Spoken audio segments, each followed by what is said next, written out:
Obrigado, Pai querido, porque estamos aqui na Tua presença. Obrigado porque já sentimos a presença do Espírito Santo. Já fomos tocados pelo Espírito Santo. O Senhor já despertou em nós o Teu amor, a Tua compaixão, a Tua misericórdia. Primeiramente, obrigado porque não estamos aqui sozinhos. O Senhor está conosco e temos aqui dezenas de filhos e filhas Teus que saíram das suas casas e vieram até aqui. Derrama sobre todos as Tuas bênçãos, Pai. Se tivermos aqui nesta manhã alguém enfermo, fisicamente enfermo, de alguma doença que não veio do Senhor, porque o pai da saúde é Jesus, mas o pai da doença é Satanás. Por isso, Pai, se existe aqui alguém enfermo fisicamente, que em nome de Jesus seja curado. Que em nome de Jesus seja levantado, Pai. E estivemos esta semana orando pela Tisa, Pai. Oramos sobre ela, ungindo-a, Pai. Pedimos que o Senhor a anime, a levante e a abençoe, não somente a Tisa, mas também o Tiago, também o seu lar, sua criança, para que sejam felizes na Tua presença, nos Teus braços. Colocamos nas Tuas mãos todos os demais que estão agora com fé, pedindo a Tua cura, pedindo a Tua ajuda. Sabemos que pessoas estão procurando emprego, pessoas estão desempregadas. Isto é certeza da nossa parte, Pai. Nós sabemos que há pessoas necessitadas. Nós queremos que o Senhor abra as portas para elas. Nós queremos que o Senhor providencie o trabalho específico, segundo os dons e talentos que o Senhor deu para elas. O Senhor sabe aquilo que eles sabem fazer. E o Senhor sabe onde existem as necessidades para estas habilidades. Pedimos que o Senhor abra portas, encaminhe pessoas, cruze caminhos, para que pessoas ajudem pessoas. Derrama o Espírito Santo sobre todos os que estão aqui.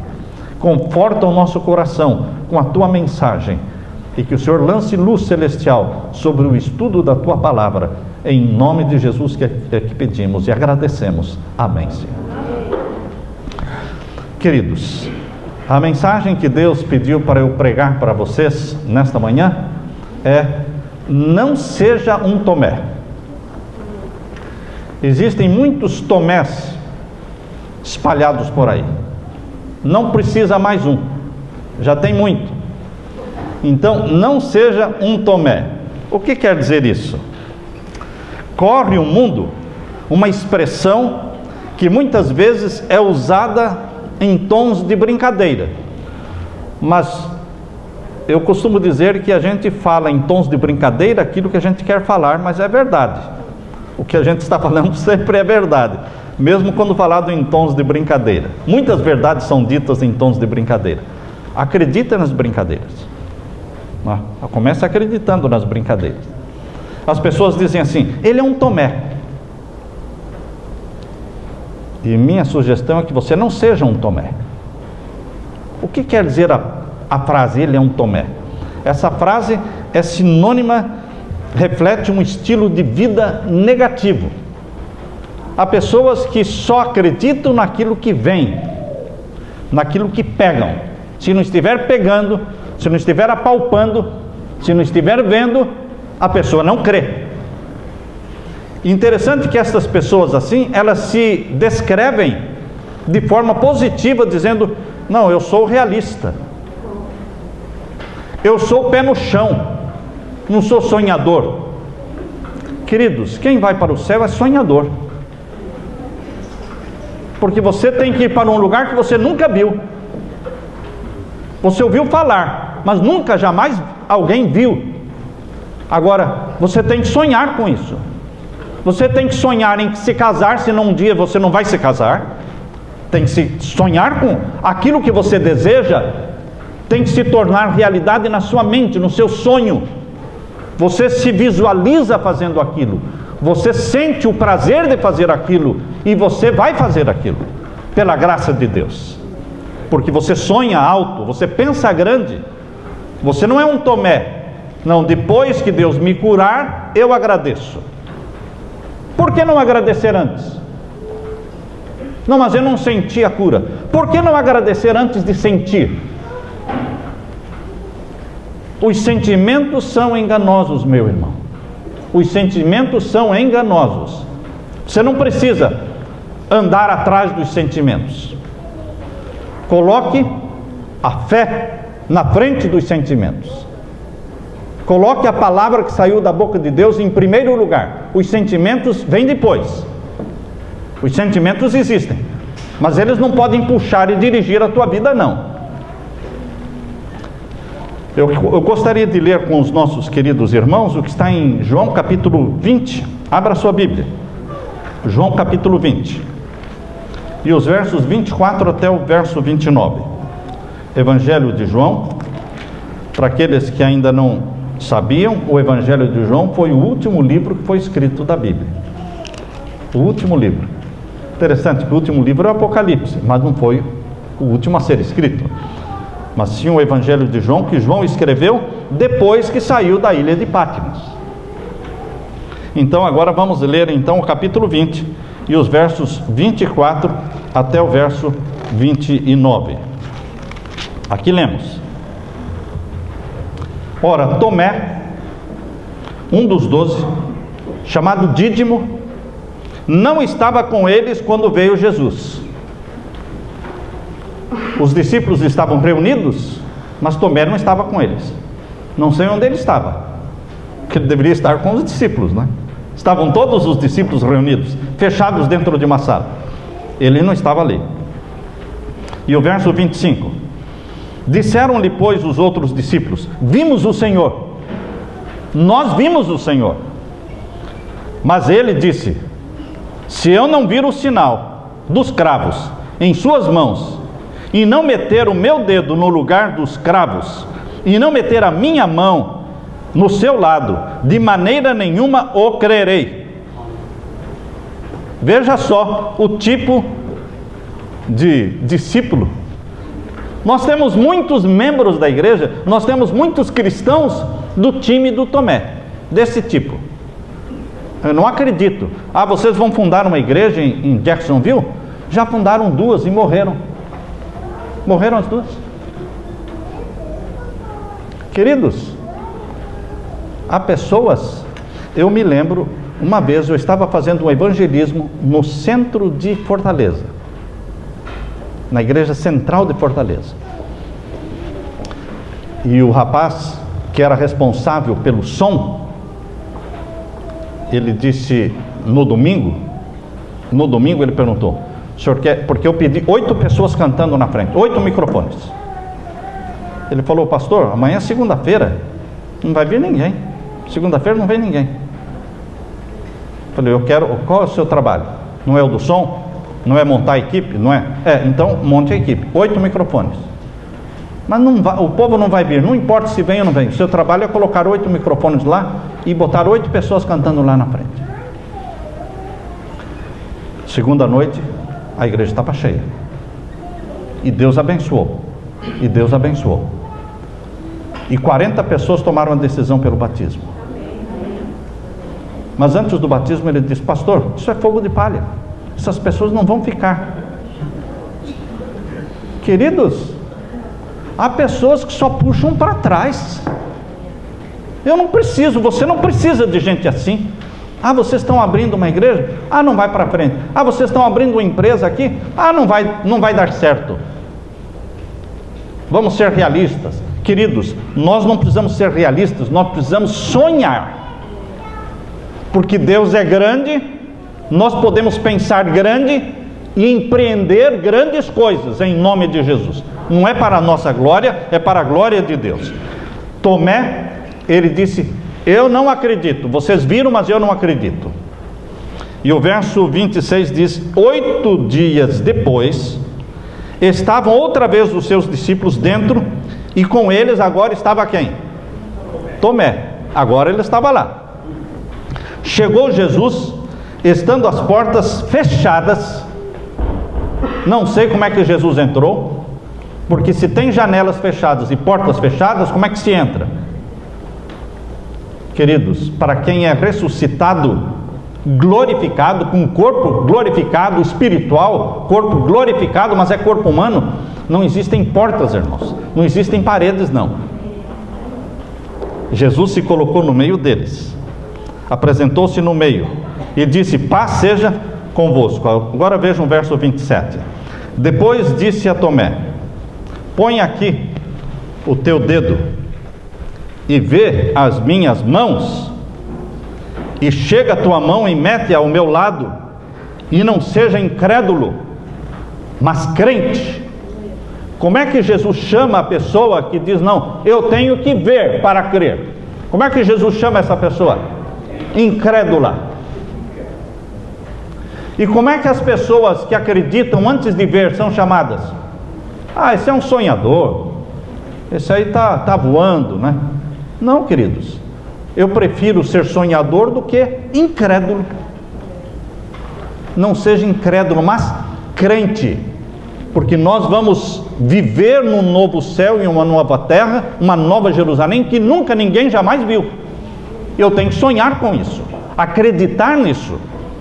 E agora vejam o verso 28. Tomé respondeu e disse: Senhor meu e Deus meu. Tomé se lançou ajoelhado diante de Jesus e o adorou como Deus, porque ele é Deus. Viveu como homem na terra, mas ele nunca deixou de ser Deus. E o adorou, e Jesus aceitou a adoração de Tomé. E agora vejam o verso 29, irmãos. Disse-lhe Jesus: porque me viste, Tomé, creste. Bem-aventurados os que não viram e creram. O sermão desta manhã, queridos, tem como objetivo fazer de você um crente, um homem e uma mulher que acredita na palavra que saiu da boca de Deus. O objetivo nosso nesse sermão é para que ninguém saia daqui sendo um Tomé, incrédulo. Você tem que crer para ver. Não espere ver para crer, porque os que esperam ver para crer são os atrasados da vida. Eu vou até frequentar lá de Jacksonville, mas primeiro eu quero ver se vai funcionar mesmo. Depois que estiver funcionando, eu chego lá. Já chegou atrasado, os cargos já estão todos nomeados. Já chegou atrasado. As pessoas que acreditam antes de ver, elas saem na frente, irmãos. Saem na frente. Mas o que fica esperando para ver, ele está atrasado, já perdeu tempo.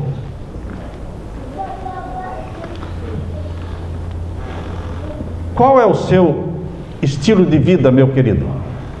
Crer para ver ou ver para crer? Qual é o seu estilo de vida? O que nós cremos determina o nosso estilo de vida. Há pessoas que não pensam assim. Há pessoas que acham que o que ele pensa não tem nada a ver com o sucesso da vida dele ou com a família dele. Não, tem tudo a ver. O que você pensa determina o seu destino, determina as suas ações. Existem aqueles que esperam ver para crer, são as pessoas que duvidam, são as pessoas que desconfiam, são as pessoas da incerteza, são as pessoas que olham para as dificuldades. Mas aqueles que creem, primeiro, antes de ver, são as pessoas da fé, são as pessoas da confiança, são as pessoas da certeza, são as pessoas que não olham para as dificuldades, olham para as soluções e possibilidades. O que nós pensamos determina o que nós cremos, e o que nós cremos determina a maneira como vivemos. E a maneira como vivemos determina o nosso destino de vida ou morte eternos. Abra sua Bíblia agora em Provérbios capítulo 23 e o verso 7. Provérbios capítulo 23, verso 7. Interessante que eu li muitos livros de autoajuda, não porque eu creio na autoajuda, mas eu queria analisar os princípios que eles apresentavam nesses seminários de autoajuda. Dezenas de livros. Descobri princípios que não são princípios humanos, são princípios bíblicos, de Deus. E um deles é este aqui de Provérbios 23. Nos livros do Laí Ribeiro, você vai encontrar este princípio aqui. Ele não cita a Bíblia, ele não fala de Jesus, mas ele cita os princípios que pertencem à Bíblia. Só não dá a fonte, porque para ninguém dizer que ele é um cristão, é um pregador, não é? Então ele não dá a fonte, mas foi tirado da Bíblia. Provérbios 23 e o verso 7. Todos acharam? O que diz? Porque assim como você imaginou na sua mente, assim como você imaginou na sua mente, assim é. Você se vê como um fracassado? Então você é um fracassado. Você vê a sua família, você pensa na sua família como uma desgraça, como uma família fracassada? Então, infelizmente, vai ser mesmo. O que é que você pode pensar de um atleta que antes da largada, ele já está ali agachado esperando o tiro, o momento da partida, mas ele já está pensando, eu não vou ganhar, não é? Eu não vou vencer, para mim o 5º lugar está bom. O que ele está fazendo ali? Ali é lugar de vitoriosos, ali é lugar de pessoas que sonham grande. O que ele está fazendo ali, ocupando o lugar de outro? Não deveria estar ali. Queridos, cristão é gente que sonha, pensa grande e que crê. Por isso ele vai ver o céu, porque ele creu no céu.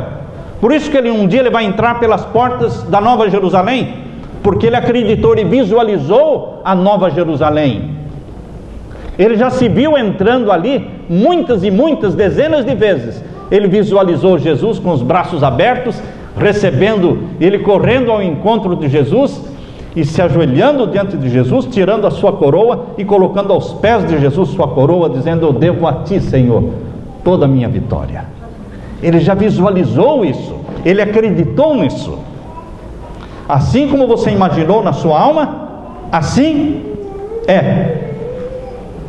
Isso funciona, irmãos. E esse é um princípio defendido nesse seminário de autoajuda, mas ele é bíblico. Você e eu temos a liberdade de escolha.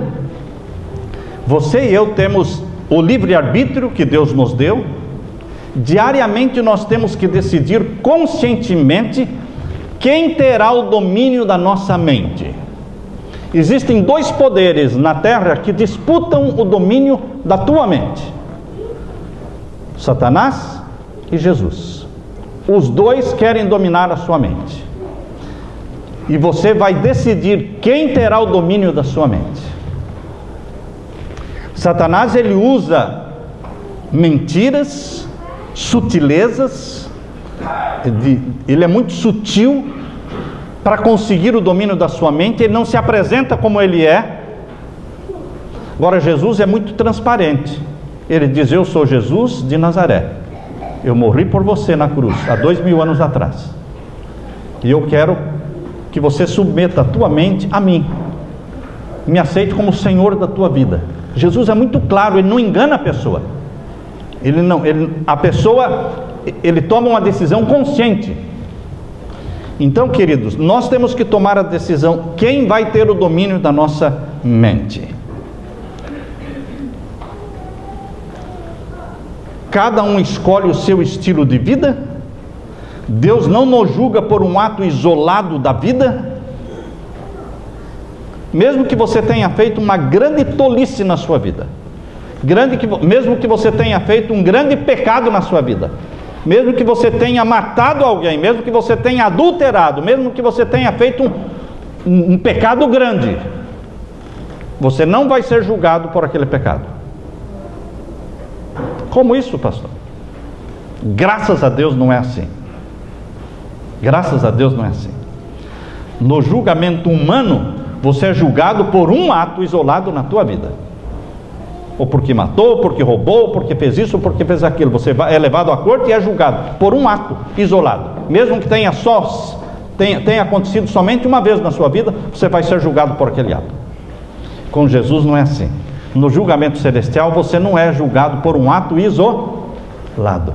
Deus analisa a sua gestação, Deus analisa o seu nascimento, Deus analisa os pais que você teve, Deus analisa toda a educação que você teve, Deus analisa todas as oportunidades que você teve, Deus analisa toda a luz que você recebeu, Deus analisa o curso da tua vida.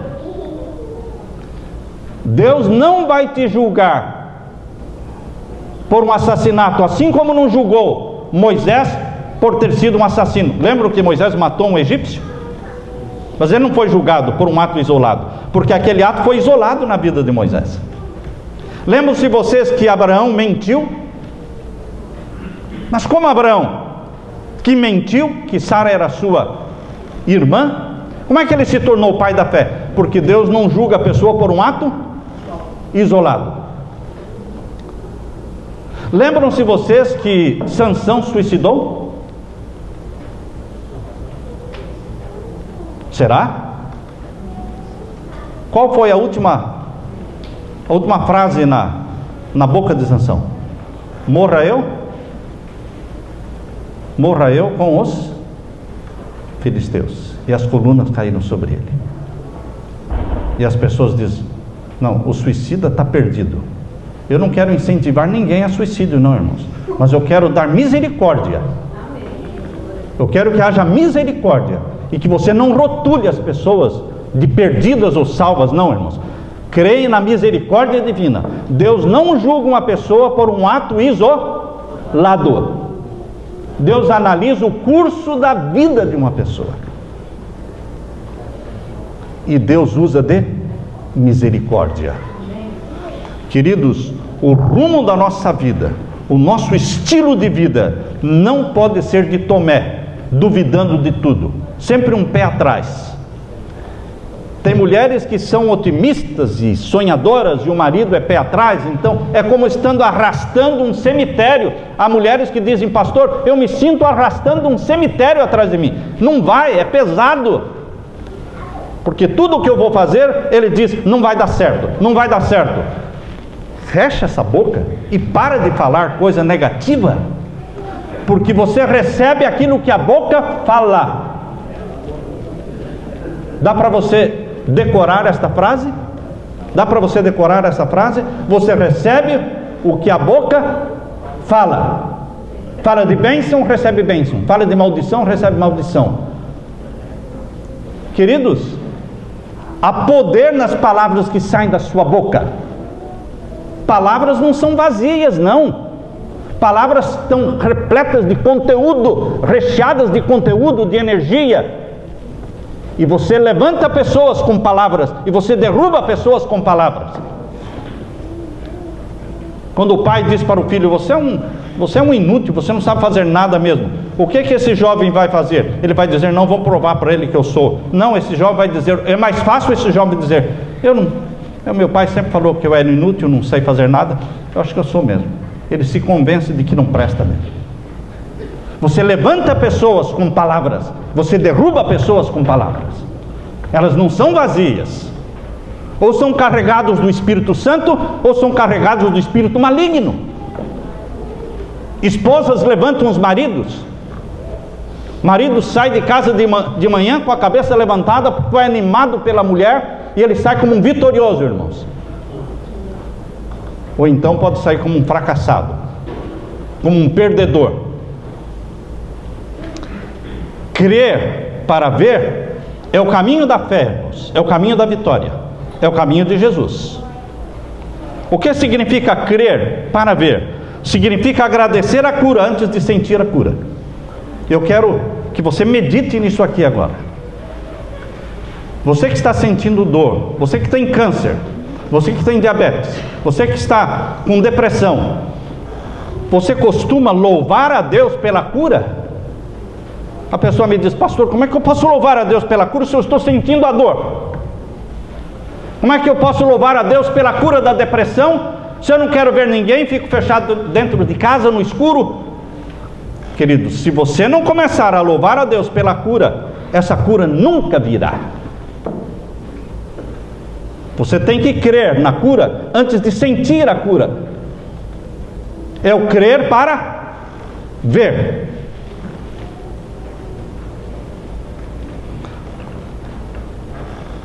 Crer no perdão antes de sentir o perdão.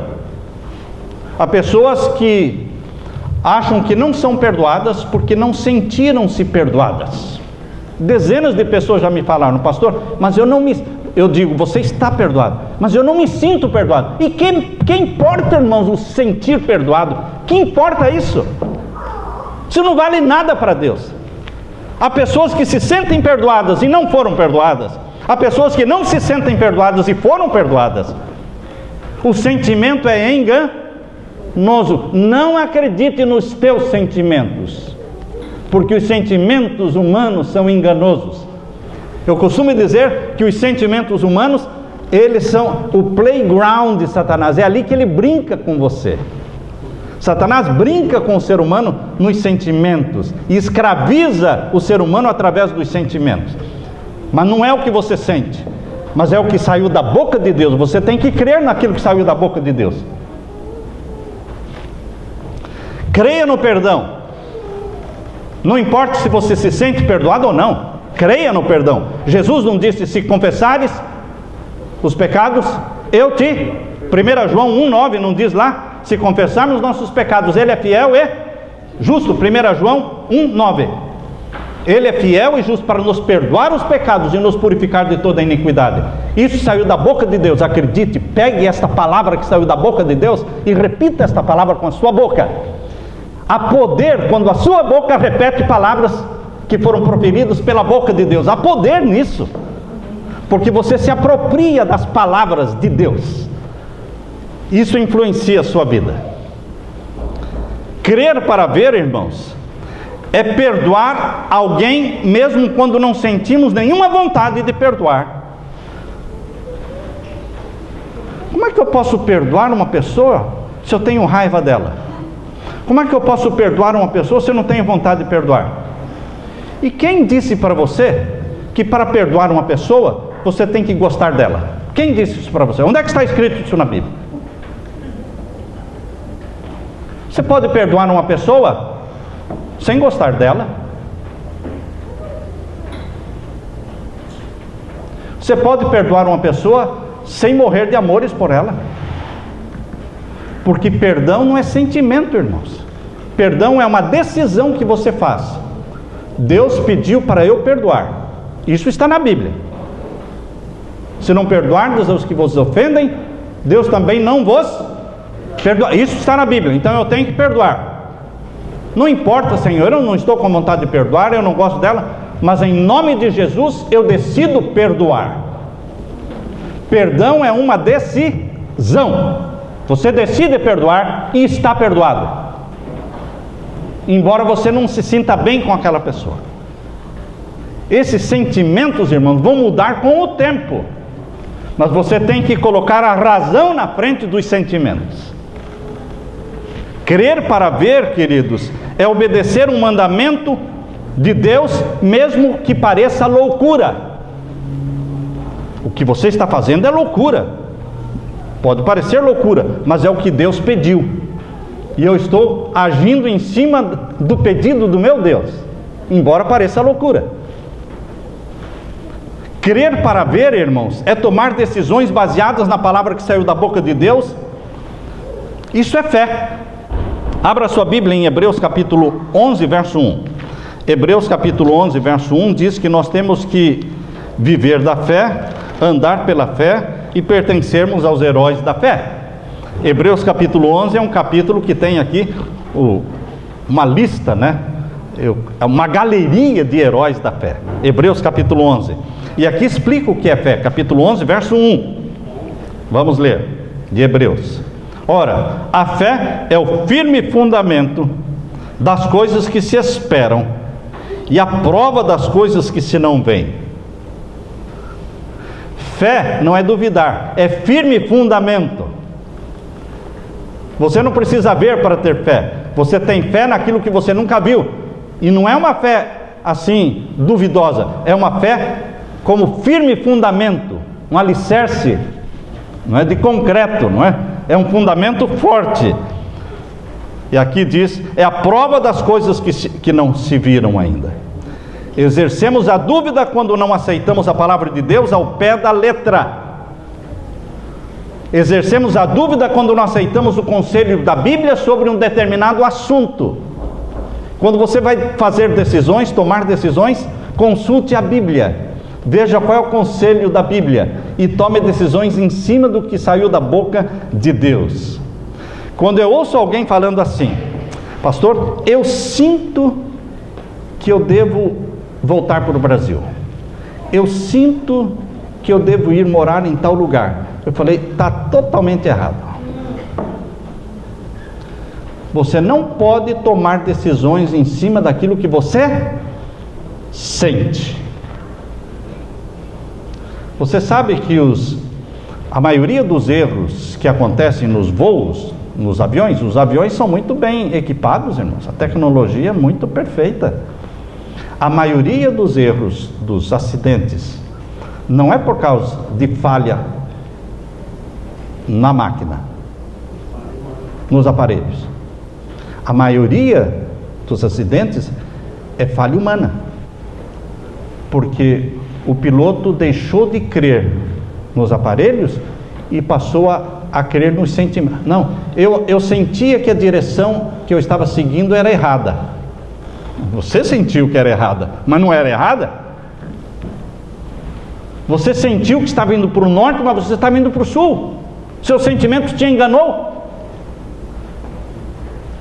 Basta pegar você e dar um giro em você assim e te soltar, pronto, onde é que estão os seus sentimentos? Já se foram. Você já está sentindo tudo errado. Você sente o frio como se fosse fogo. Já viram?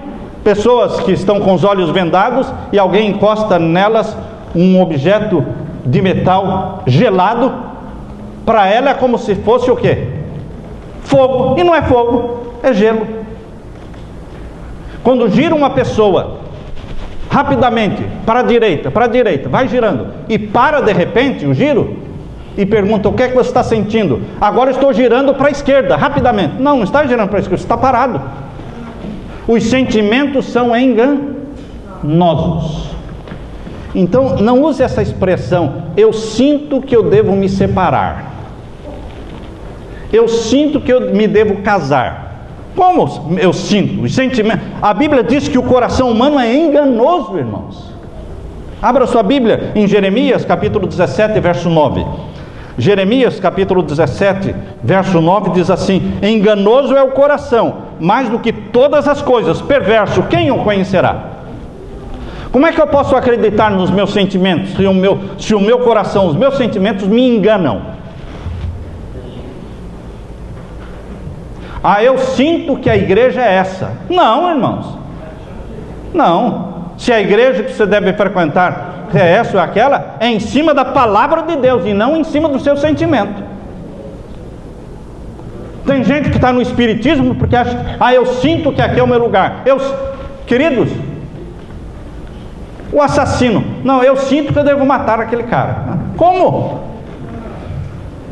Não podemos trabalhar em cima do que sentimos, e sim em cima de princípios da palavra de Deus.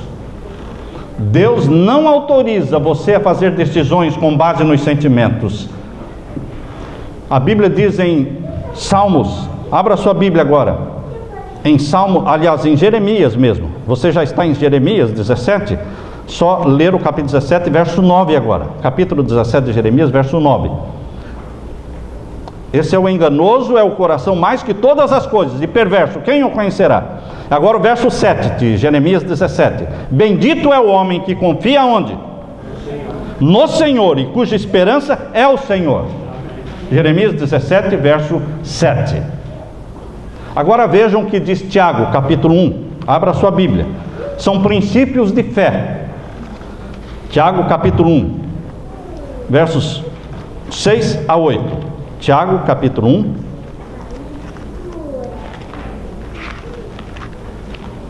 Todos acharam? Vou ler então. Tiago, capítulo 1, vou ler do verso 5 e os 6 e 7.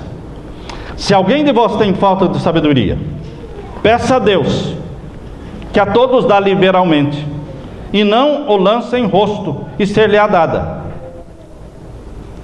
Você tem falta? Peça. Quando tem falta de gasolina, você vai aonde? Na padaria? Não.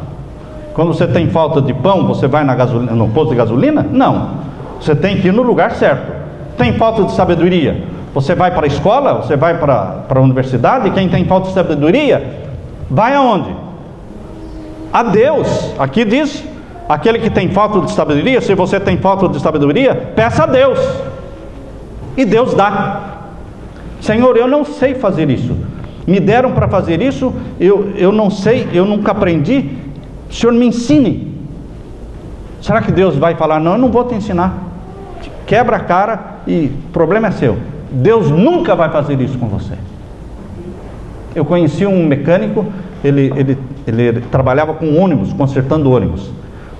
Mecânico de experiência, lá em Fortaleza. E ele dizia, pastor, quando eu uso todas as minhas habilidades e não descubro o defeito, eu me ajoelho e digo, Senhor, eu já esgotei tudo que eu sei de experiência dos anos meus e eu não descobri nada. Por favor, Senhor, mostra para mim onde está o defeito. Eu reconheço que para mim, eu já cheguei no fundo do poço. Me mostre. E ele dizia, o nome dele é Isaías, ele dizia, pastor, e Deus me mostrava. Deus me mostrava.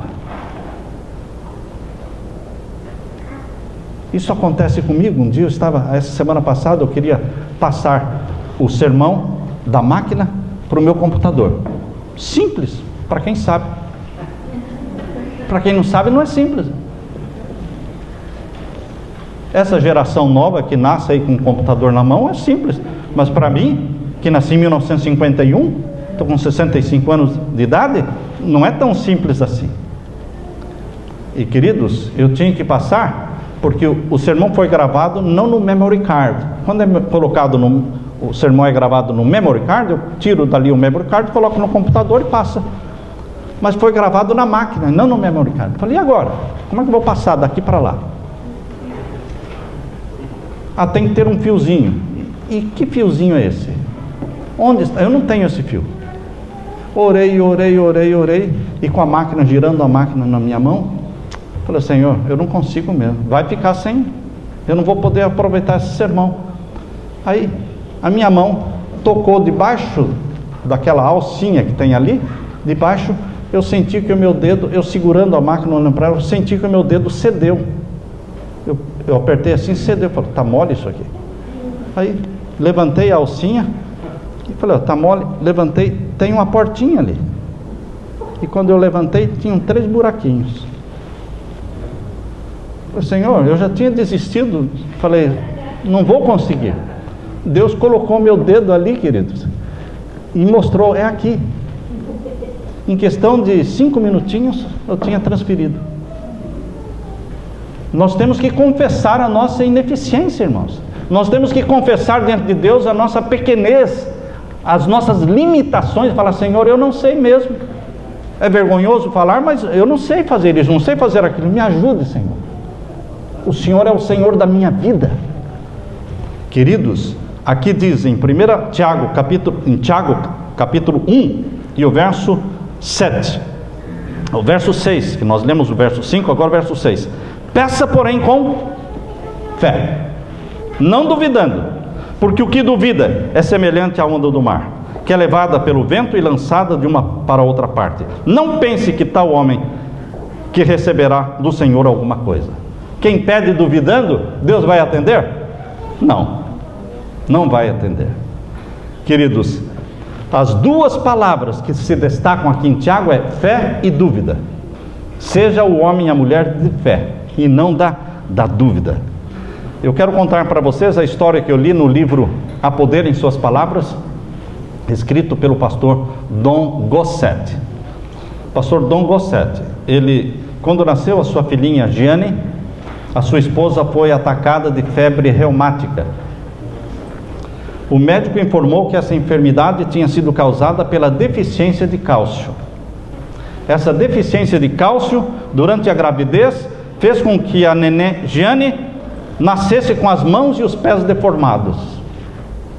E o pastor Gosset teve que deixar o evangelismo que ele estava fazendo para cuidar da sua esposa, que antes e após o parto, ela estava com febre reumática.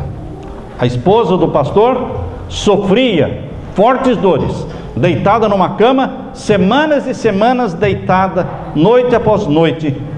E o pastor Gosset, sem poder fazer o trabalho de Deus, mas cuidando da esposa. E uma noite ele estava lendo o Salmo 27, abra sua Bíblia no Salmo 27. Ele estava lendo o Salmo 27 para sua esposa, deitada na cama. E quando ele lia esse Salmo, o verso 1, o primeiro verso do Salmo 27, começou a brilhar. O Espírito Santo começou a colocar mais vida neste verso especificamente, o verso 1. Sabem que quando você ora a Deus antes de ler a Bíblia, o Espírito Santo vai colocar vida naquilo que você está lendo? E um verso que não tinha nada para você, você começa a ver verdades naquele verso. E ele estava lendo o verso 1 para sua esposa, deitada com muita dor. A mente da esposa estava vagueando. Ela não estava concentrada, estava com dores. Mas ele estava lendo para ela. Ele disse: o Senhor é a minha luz e a minha salvação. A quem temerei? O Senhor é a fortaleza da minha vida. De quem terei medo? De repente a mente do pastor Gosset foi iluminada pelo Espírito Santo. E ele disse: querida, você ouviu o que eu li? E ela disse: você leu o quê? Porque ela estava com muitas dores, sem concentração. Eu li para você Salmos 27, verso 1. Olha o que esse verso 1 está falando. E repetiu de novo para ela o verso 1. O Senhor é a minha luz e a minha salvação. O Senhor é a fortaleza da minha vida. A quem eu temerei? Você está vendo, querida, que Jesus é a fortaleza da sua vida? Se Ele é a fortaleza da sua vida, você não precisa ficar nessa cama deitada semana após semana. Se Ele é a fortaleza da sua vida, você pode se levantar e ser curada. Queridos, o Espírito Santo começou a dar vida para aquelas palavras, aquela frase. E então a esposa, depois de semanas deitada ali, ainda sentindo fortes dores, ela começou a repetir: o Senhor é a fortaleza da minha vida. De quem eu terei medo? O Senhor é a fortaleza da minha vida. De quem eu terei medo?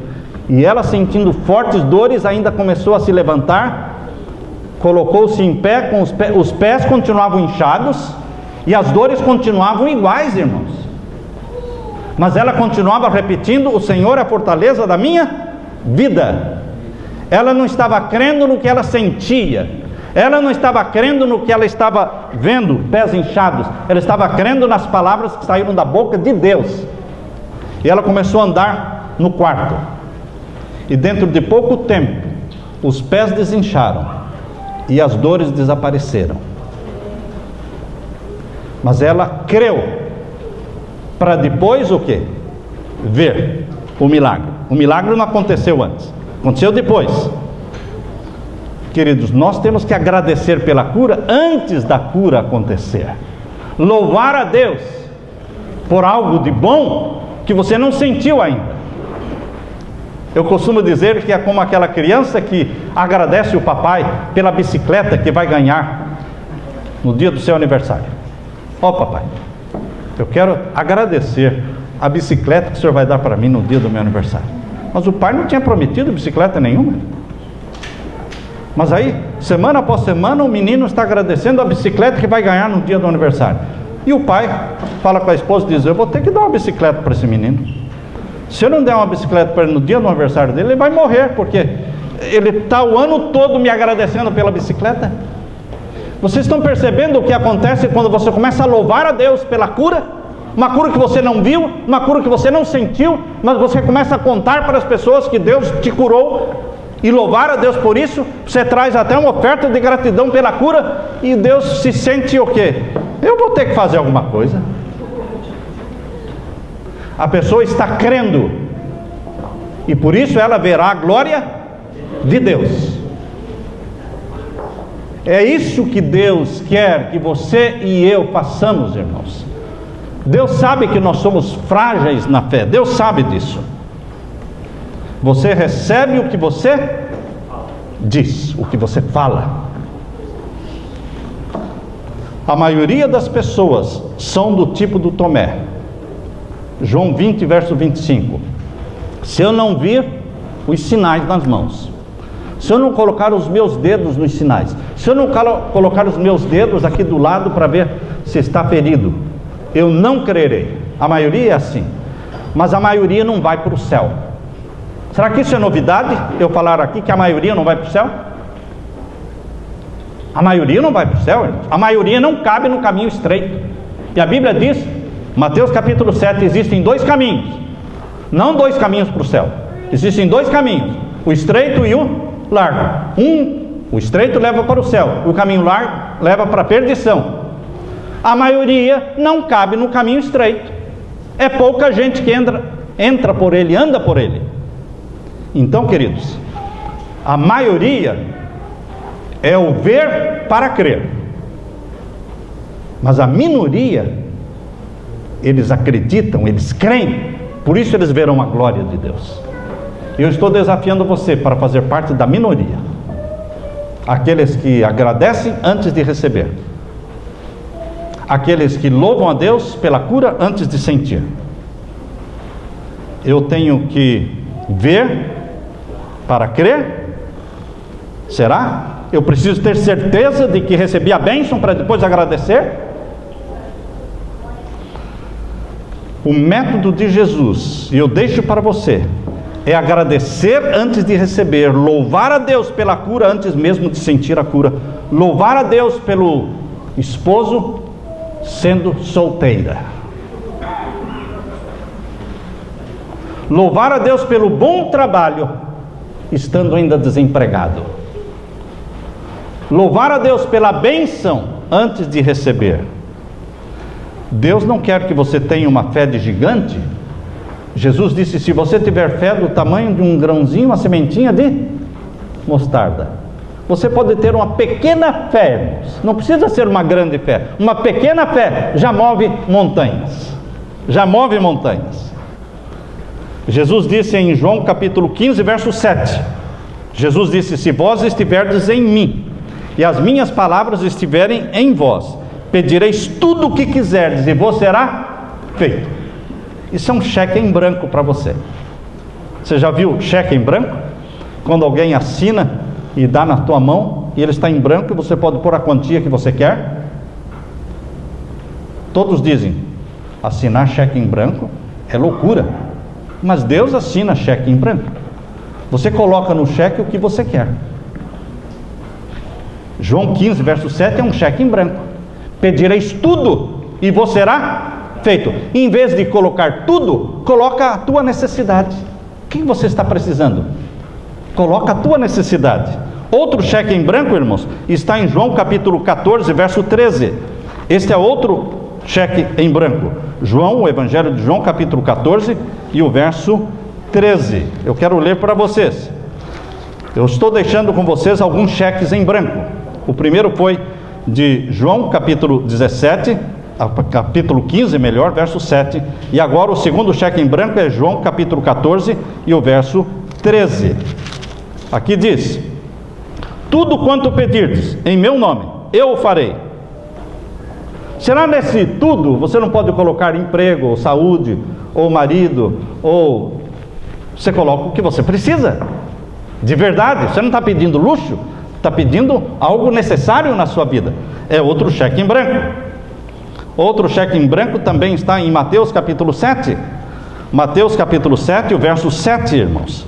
Mateus capítulo 7 e o verso 7. Vejam aqui, vamos ler.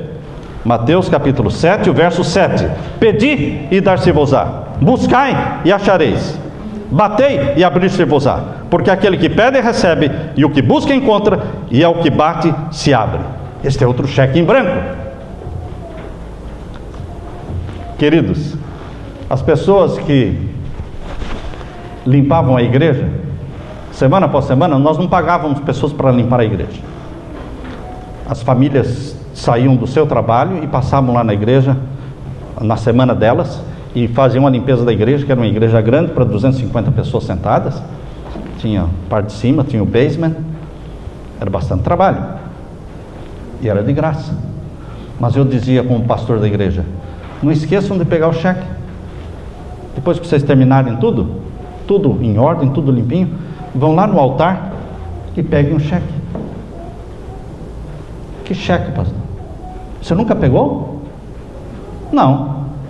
Então na próxima vez você não saia da igreja sem pegar o cheque. Os ímpios pagam você para limpar a casa deles, não pagam? Pessoas ateus pagam você para limpar a casa deles? Ninguém deixa de pagar. Vocês acham que Deus vai deixar de te pagar por limpar a casa dele? Vai pegar o cheque. Mas como isso, pastor? Você vem até a frente, depois de tudo limpo, vem você, seu marido, ou alguém mais que esteja com você, vocês se ajoelham ali na frente do altar e dizem: Senhor, eu limpei a tua casa, está tudo cheiroso, os banheiros estão cheirosos, está tudo limpinho. Agora, Senhor, eu preciso da tua bênção. Escreve no cheque em branco a tua necessidade. Peça, e você receberá. Queridos, Deus não é de deixar de pagar. Não. Deus paga. Tudo que você fizer para Deus, Ele paga. E paga bem. Ele está te dando hoje cheques em branco. Mas eles precisam ser preenchidos pela fé. Aquele que crer verá a glória de Deus. Que a graça de meu Senhor Jesus encha a sua vida e fortaleça a sua fé, e viva uma vida não sendo Tomé, porque Tomé foi incrédulo. Mas bem-aventurados aqueles que não viram e creram, e nós vamos ver a glória de Deus. Amém, irmãos? Que Deus seja louvado. Aleluia.